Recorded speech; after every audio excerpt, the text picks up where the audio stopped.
Liz Uy ang stylist ko dati. Miss Pam Quinones and Liz Uy. So, anong next TV project mo naman? Magsi-season 2 ka ba ng The Boys or will you be doing a teleserye? Anong balak ng ABS for you? Opo, season 2. So gagawin merong mga natuwa, merong hindi natuwa. Pero ayun po, I remain a coach for the second season. Yung mga hindi natuwa, bayaan mo lang sila, eat their hearts out. So walang teleserye for you na gagawin na kundi The Boys uli. Ano na nangyari dun sa project na gagawa ka ng drama anthology na iba-iba ka partner mo every week? Oo, sir. Kasi sumabay kasi siya sa The Voice.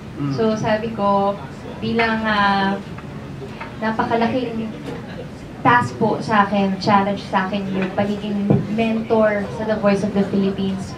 Kaya po medyo nakiusap muna ako kay Boss Vic na mag-concentrate muna dun sa show para yun lang po muna yung main focus ko.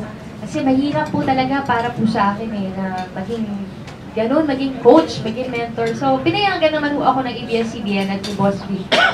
Yun po. Kaya lang, yung having a weekly show na iba-ibang karakter mo, makakatulong sa iyo para mahasa yung acting chops mo, di ba? So, wala kang balak na balikan yun?